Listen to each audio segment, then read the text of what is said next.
कैसे हैं दोस्तों। मेरा नाम साकिब हुसैन है और आप देख रहे हैं नर्सिंग फाइल्स। आज हम जिन क्लास ऑफ ड्रग के बारे में डिस्कस करने जा रहे हैं वो है हमारे पास हेपरिन, जो कि एक एंटीकोगुलेंट है और हेमेटोलॉजी सिस्टम में जाके अफेक्ट करती है। तो आए उसे डिस्कस करते हैं। हेपरिन को डिस्कस करने से पहले मैं आपको इस स्लाइड में जो है वो थ्रोम्बोसिस समझाऊंगा, जिसे हम बेसिकली ट्रीट करने के लिए हेपरिन यूज करते हैं। तो अगर हम हेपरिन की खाली डेफिनेशन की बात करें तो ये क्या करती है कि इंटरफेयर करती है normal process of plasma protein, जिसे हम आम लफ्जों में कहते हैं कोगुलेशन फैक्टर। अगर हम थ्रोम्बोसिस की बात करें तो थ्रोम्बोसिस जैसे आम लफ्जों में कोगुलेशन करता कहते हैं, तो ये आपकी फॉर्मेशन इन्वॉल्व होता है ब्लड क्लॉट। तो थ्रोम्बोसिस जो है वो is a formation of blood clot inside blood vessels. अब जब ये ब्लड वेसल में एक ब्लड क्लॉट बन जाता है तो इसके नतीजे में क्या होता है कि ऑब्स्ट्रक्शन इन ब्लड फ्लो होता है इन सर्कुलेटरी सिस्टम। अगर ब्लड वेसल्स इंजर्ड ना भी हो तब भी क्या होता है कि कोई ऐसी सर्टेन कंडीशन होती है जिसमें क्या होता है कि ब्लड क्लॉट की फॉर्मेशन हो जाती है। अब ये अगर ब्लड क्लॉट आपका वेन में स्टैटिक है, एक ही जगह पे जो है वो रुका हुआ है, चिपका हुआ है, तो इसे हम नाम देंगे थ्रोम्बोसिस का। अगर ये वहां से टूट के फ्रीली बॉडी की सर्कुलेशन में मूव करेगा, बिगिन टू ट्रेवल करेगा, तो इसे हम एक नया नाम देते हैं और उसका ये दूसरा नाम होता है एम्बोलस का। अगर हम थ्रोम्बोसिस की टाइप्स की बात करें तो ये बेसिकली दो किस्म की होती हैं, वीनस थ्रोम्बोसिस और आर्टरियल थ्रोम्बोसिस। वीनस थ्रोम्बोसिस की अगर हम बात करें तो ये बनते कैसे हैं, तो ये usually occurs in deep veins legs. किसकी वजह से? स्टेग्नेशन ऑफ ब्लड की वजह से, यानी ब्लड का स्लो होना या ठहर जाना और ब्लड जो है वो सही से सर्कुलेट ना हो पाना। किन पेशेंट में बेसिकली ये ज्यादातर देखी जाती है? वो पेशेंट जो इमोबाइल होते हैं। कौन सी कंडीशन की वजह से इमोबाइल हो सकते हैं, घूम नहीं सकते? ऑपरेशन, प्रेगनेंसी या क्रोनिक इलनेसेस जैसे कि हिप और पेल्विस फ्रैक्चर की वजह से। रिस्क फैक्टर बेस के कुछ हो सकते हैं जिसकी वजह से वीनस थ्रोम्बोसिस बन सकता है। Genetic factors, obesity, bone fracture, history of thrombosis या ओरल कॉन्ट्रासेप्टिव जो कंटेन करती हैं एस्ट्रोजन। वो पेशेंट जिनकी सर्जरी होनी है, अगर वो एस्ट्रोजन ले रहे हैं तो उनकी 6 हफ्ते पहले बिफोर सर्जरी क्या करनी है? एस्ट्रोजन बंद करनी है हमने कॉन्ट्रासेप्टिव्स। क्यों? क्योंकि इसकी वजह से क्या हो सकता है कि एम्बुलेंस की फॉर्मेशन हो सकती है। वो ड्रग्स, अब हम आते हैं अपने मेन टॉपिक की तरफ, वो ड्रग्स जो हमारे पास थ्रोम्बस की फॉर्मेशन को प्रिवेंट करने के लिए हम यूज करते हैं, देते हैं या ट्रीट करने के लिए देते हैं वीनस थ्रोम्बोसिस को। उन क्लास ऑफ मेडिकेशन को हम नाम देते हैं एंटी कोगुलेंट का, जिसमें दो अहम नाम आते हैं हमारे पास, हेपरिन एंड क्यूमरेंस का। क्यूमरेंस में आपकी दो आती हैं, वारफ्रिन एंड फिनिडायोन। ठीक हो गया जी। अब हम डिस्कस करने जा रहे हैं हेपरिन को, तो आए हेपरिन को डिस्कस करते हैं। आपका बेसिक पक्का हो गया। हेपरिन है क्या हमारे पास? एक हेपरिन क्या है कि एक complex mixture of acidic substance है। अब ये नेचुरली भी पाया जाता है आपके बेसोफिल और मास्ट सेल के अंदर, और ये वेरी पोटेंट एंटीकोगुलेंट होता है। अगर इसके हम मैकेनिज्म ऑफ एक्शन की बात करें तो मैकेनिज्म ऑफ एक्शन इसका क्या होता है कि ये इनहेंस करता है एंटीथ्रोम्बिन 3 की एक्टिविटी को। अब ये एंटीथ्रोम्बिन 3 की एक्टिविटी क्या है, अब मैं आपको ये समझाने के जा रहा हूं। अब ये एंटीथ्रोम्बिन 3 क्या करता है आपका? बेसिकली ये आपका एंटीथ्रोम्बिन 3 है। अब ये क्या करेगा कि ये दो काम करेगा। एक क्या है कि ये 10A और ये दूसरा क्या है, ये 2A जो हमारे पास फैक्टर्स हैं, इनको जाके क्या करेगा? इनहिबिट करेगा। अब ये 10A के अगर हम इसकी काम की बात करें तो ये क्या करता है आपके प्रोथ्रोम्बिन जो आपका क्या है, इमेच्योर है, इनएक्टिव है, प्रोथ्रोम्बिन को क्या करेगा? कन्वर्ट करेगा आपके पास थ्रोम्बिन में। ठीक हो गया। अब इस थ्रोम्बिन को हम नाम क्या देते हैं? 2A का। ठीक हो गया जी।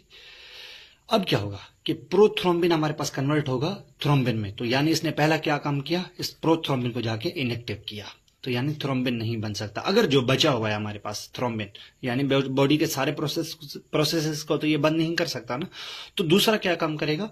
इस थ्रोम्बिन की एक्टिविटी को जाके बंद करेगा। अब ये थ्रोम्बिन जो एक्टिव फॉर्म होती है ना, ये क्या करती है आपकी फिब्रिन जाके बनाती है, जो कि एक कोयलिंग सब्सटेंस होता है जो क्या करता है, प्लेटिलेट के ऊपर गोल गोल फाइबर की तरह घूमता है, जिसके नतीजे में क्या होता है कि एक कोगुलेशन, एक क्लोट बनता है।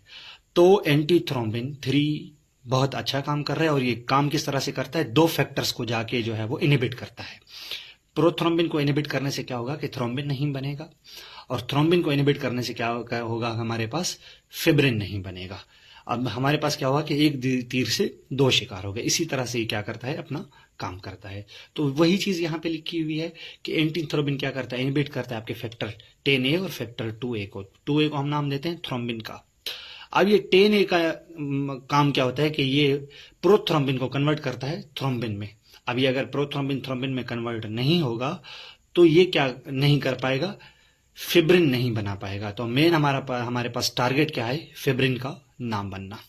अच्छा, हेपरिन क्या करता है, हेपरिन का अहम काम ये होता है कि हेपरिन हमारे पास कोगुलेशन को रोक तो नहीं सकता, लेकिन क्या करता है कि इसकी जो टाइम पीरियड होता है ना, इसको बहुत स्लो करता है, प्रोलॉन्ग कर देता है। तो हमारा मेन मकसद जो अचीवमेंट होती है ना, ताकि कोगुलेशन कम से कम हो, हमारे पास एक ब्लड क्लॉट जो है ना, वो जितनी स्पीड से बन रहा है या ब्लड जो है वो आपकी क्लॉट हो रही है, वो कम से कम हो हमारे पास। तो क्या कहती है, हम करती है हमारे पास, ये जाके ब्लड को थिन करती है। अब ये आपके पास हेपरिन रही, दो फॉर्म्स में आती है बेसिकली, सबकुटेनियस, हमारे पास क्या दो फॉर्म्स में आती है ये आपकी, ये सबकुटेनियस और इंट्रावीनस के थ्रू। ठीक हो गया जी। अब हम एडमिनिस्ट्रेशन ऑफ हेपरिन की बात करें, नर्सिंग कंसिडरेशन के हवाले से बहुत अहम है ये चीज समझना और पेशेंट को एजुकेट करने के लिए। एडमिनिस्ट्रेशन ऑफ हेपरिन की बात करें तो ये एब्जॉर्ब माउथ के थ्रू नहीं होती आपकी, ठीक है, और ये जनरली गिविंग दी जाती है आपके इंट्रावीनसली या सबकुटेनियसली के थ्रू। अब हेपरिन क्या करती है, अगर हमारे पास generally observe within minutes, heparin जब भी पेशेंट को देते हैं ना, तो उसका इफेक्ट जो है वो विद इन मिनट्स के थ्रू जो है वो हम ऑब्जर्व कर लेते हैं। उसके अलावा क्या होता है कि हमारे पास इसको इन्फ्यूजन के थ्रू हमेशा दिया जाता है, इन्फ्यूजन पंप के थ्रू। यहाँ पे आपको ये दिखाया गया है, ये आपका इन्फ्यूजन पंप है। अगर ये टर्शरी प्राइमरी केयर में अवेलेबल ना हो और आपको ये डॉक्टर रिकमेंड कर रहा है, उसने प्रिस्क्राइब की है, आपने देनी है, तो उसकी प्रिस्क्रिप्शन के ही जरिए अगर वो ऑर्डर कर रहा है कि आपको इसको जो है वो नॉर्मल सेलाइन या 5% डेक्सट्रोज के थ्रू भी दे सकते हैं, अगर आपके पास इन्फ्यूजन सिरिंज पंप मौजूद नहीं है।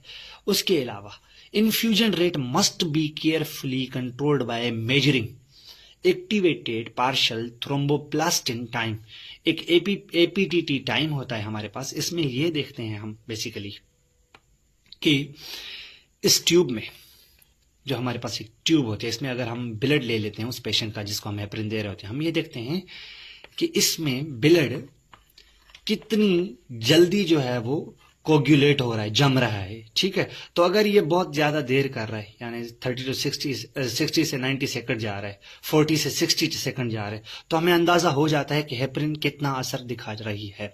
अगर हम सबकुटेनियस की बात करें तो use to prevent thrombosis given twice a day. ठीक हो गया जी। उसके अलावा अगर हम एक्टिवेटेड पार्शियल थ्रोम्बोप्लास्टिन टाइम की अगर हम बात करें तो it's a laboratory blood test characterised coagulation and measures time required by blood to form a clot. एक कितना टाइम चाहिए ब्लड को एक क्लॉट की फॉर्मेशन के लिए, नॉर्मल जो वैल्यू होती है वो आपकी 30 to 40 सेकेंड होती है। जब पेशेंट को हेपरिन की थेरेपी दी जाती है हमारे पास, तो ये 120 से लेके 40 सेकंड्स जो है वो इतने में जाके ये अभी कोगुलेंट हो रहा है, यानी हमें कितना फायदा हुआ, 2 मिनट का फायदा हो गया कम से कम। ठीक हो गया। उसके अलावा it works by identifying roles of clotting factors in the formation of blood clot and is critical for monitoring of heparin therapy. Patient को जब भी हेपरिन थेरेपी दी जाती है तो ये एपीटीटी लाजमी चेक किया जाता है पेशेंट का बार बार। इससे हमें यह अंदाजा हो रहा होता है कि हेपरिन अपना कितना असर दिखा रही है और कितने सेकंड्स में जो है वो ब्लड क्लॉट हो रहा है। नॉर्मल कितने में होता है, 30 to 40 सेकंड में। ठीक हो गया। अब जब हेपरिन दे रहे हैं तो ये तब कितने में हो रहा है, 120 to 140 सेकंड्स में।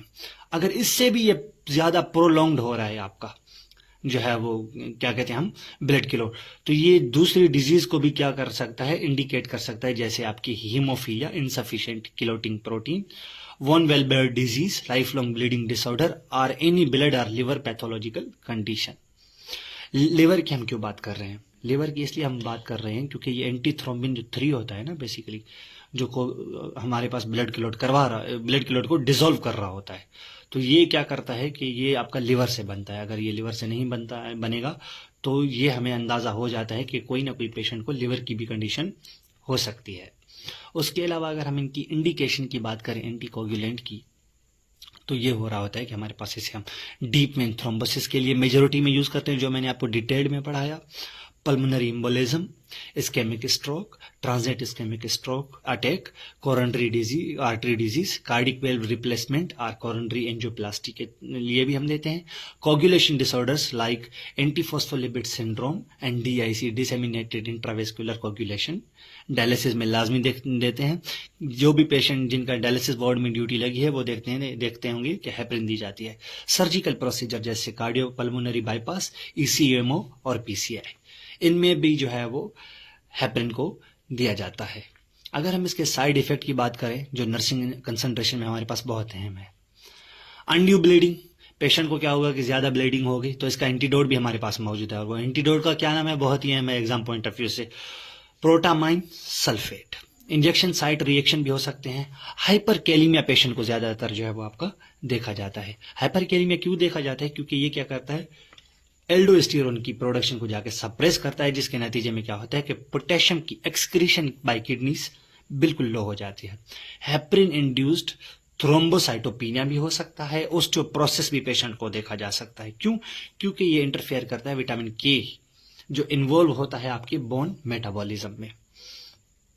अगर हम कॉन्ट्राइंडिकेशंस और क्वेश्चंस की बात करें जो कि नर्सिंग कंसंट्रेशन के हवाले से, कंसिडरेशन के हवाले से बहुत अहम है, पेशेंट की एक्टिव इंटरनल ब्लीडिंग है, नहीं देनी, ट्रॉमा इन पास्ट 3 मंथ हुआ है, नहीं देनी heparin, history of intracranial haemorrhage और इस्केमिक स्ट्रोक है पेशेंट को, नहीं देना, गैस्ट्रोइंटेस्टिनल अल्सर्स हैं, नहीं देनी, कोगुलोपैथीज ब्लीडिंग डिसऑर्डर है पेशेंट को, क्वेश्चन के साथ देते हैं हमेशा, थ्रोम्बोसाइटोपिनिया है, हिस्ट्री ऑफ हाइपरटेंशन है, बहुत ही नहीं देते हेपरिन, एंटीप्लेटिलेट एंड थ्रोम्बोलाइटिक मेडिकेशंस के साथ नहीं देते, इंक्रीज रिस्क ऑफ ब्लीडिंग हो जाता है। एलर्जीज तो पोरकाइन प्रोडक्ट्स, हेपेटिक और रीनल डिजीज, ठीक है। अब पोरकाइन क्यों कह रहे हैं हम यहाँ पे, पता है आपको? क्योंकि ये आपके पोर्क के इंटेस्टाइन से भी हेपरिन बनती है। अल्कोहल यूज डिसऑर्डर्स हो सकते हैं, ठीक है, इनके लिए भी आपने नहीं देनी। उसके अलावा हेपरिन वो वाहिद आपकी बेसिकली एंटीकोगुलेंट है जो प्लेसेंटा क्रॉस नहीं करती, तो ये आपकी क्या है, गिरास ऑफ प्रेगनेंसी है। Most important questions exam perspective के हवाले से। नर्सिंग कंसिडरेशन की अगर हम बात करें और के एडमिनिस्ट्रेशन के हवाले से, तो ejected into subcutaneous tissue, flat layer में हमारे पास देते हैं नावल से 5 cm की दूरी पे, एब्डोमिनल वाल वाया 5 फाइन नीडल, गेज 25 होना चाहिए, जिसकी लेंथ 16 mm होनी चाहिए, and inch of skin is picked up, the needle should insert perpendicularly to its full length of 90 degree. इसकी बेसिकली आप YouTube पे जो आपको स्किल करवा रहे होते हैं उनकी वीडियो लाजमी देख लीजिएगा कि किस तरह से ये 90 के एंगल पे बिल्कुल सीधी परपेंडिकुलरली पेशेंट को लगाई जाती है नावल की 5 इंच की साइड पे। उसके अलावा local pressure is applied for 5 minutes after injection to prevent excessive bruising, cleaning the skin before isopropyl alcohol increase the chances of hematoma formation, traumatic injury to the skin resulting in bruise. Client education की बात करें, most important है मेरे नजरिए में। Client education किसी भी drug के लिए बहुत अहम है, क्योंकि आपने पेशेंट को एजुकेट करना इसके बारे में लाजमी है। कई मेडिकल इमरजेंसीज से ये चीजें पहले बचा लेती हैं। पर्पस ऑफ मेडिकेशन क्या है, अपने पेशेंट को लाजमी बताना है। हेपरिन क्यों दे रहे हैं, क्योंकि प्रिवेंट क्लॉट फॉर्मेशन। रिपोर्ट क्या करना है पेशेंट ने, साइंस ऑफ ब्लीडिंग, कोई भी पेशेंट के साइंस हो रहे हैं जैसे oozing from the IV insertion site, nose bleed, sudden headache हो रहा है पेशेंट को, तो आपने जल्द से जल्द अपने हेल्थ केयर प्रोवाइडर को रिपोर्ट करना है। अगर ये वार्ड में है तो आपने स्टाफ को जो है वो रिपोर्ट करना है। Sign of clot formation, example new pain, swelling और warmth in their leg, shortness of breath, sudden onset of confusion, vision changes, trouble speaking और वन साइडेड वीकनेस हो रही है, तो ये क्या है, साइन ऑफ क्लॉट फॉर्मेशन है। अपने हेल्थ केयर प्रोवाइडर को लाजमी बताना है। Teach bleeding precautions, soft bristle toothbrush patient को जो है वो यूज करना है हमेशा, electric razor, avoiding medication that affect platelets, avoiding activities that cause injuries, कूदना, धक्के मुक्के लगाना, कोई ऐसी मजाक में हरकत भी नहीं करनी, अपने पेशेंट को जो है वो समझाना है, दोस्त जैसे आपस में करते हैं। तो क्या हो सकता है कि जब ब्लीड हो रहा होता है पेशेंट, अगर आपको चोट लगी तो उस चोट को रोकना बड़ा मुश्किल हो जाता है।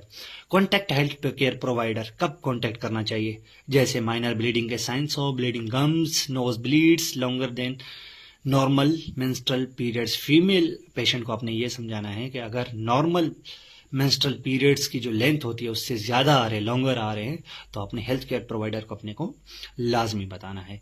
क्लाइंट एजुकेशन कंटिन्यू है हमारे पास। Seek emergency medication care immediately. कौन सी ऐसी इमरजेंसी कंडीशन है जिसमें आपने सोचना नहीं है और डायरेक्ट आके हेल्थ केयर प्रोवाइडर के पास बताना है, उसे रिपोर्ट करना है? तो वो कौन सी है इमरजेंसीज हैं? फॉल और इंजरीज हो रही हैं, हेपरिन पेशेंट को दी हुई है और फॉल और इंजरीज हो गई, तो आपने हेल्थ केयर को बिना सोचे बताना है, लाजमी आना है। साइंस ऑफ सिग्निफिकेंट ब्लीडिंग हो रही है सच एज डार्क यूरिन और stool, coughing of blood, heavy bleeding from the minor cut और सडन बैक पेन, लाजमी बताना है हेल्थ केयर प्रोवाइडर को। भाई आपने उसे समझाना है कि आपने हॉस्पिटल की तरफ भागना है जल्द से जल्द। Sign of cloud formation, new leg pain हो, swelling, warm, shortness of breath, sudden onset confusion, vision changes, trouble speaking और वन साइडेड वीकनेस अगर ये हो रही हैं तो आपने जल्द से जल्द अपने हेल्थ केयर प्रोवाइडर को बताना है। Thank you so much. यहाँ पे आके आपकी हेपरिन कंप्लीट मेरे हवाले से ख़त्म हो रही है इंशाल्लाह। जो है वो इतना डिटेल्ड लेक्चर था और इसमें बहुत सारी चीज़ें नर्सिंग के हवाले से कवर की हुई थी, एग्ज़ाम पर्सपेक्टिव के हवाले से, डेली लाइफ के हवाले से, पेशेंट एजुकेशन से हवाले से। ये इनफ था और इंशाल्लाह मिलते हैं हम अपनी अगली वीडियो में, जिसे हम जो है वो वारफरिन वगैरह कवर करेंगे। तब तक के लिए दीजिए मुझे इजाज़त। अल्लाह हाफिज़।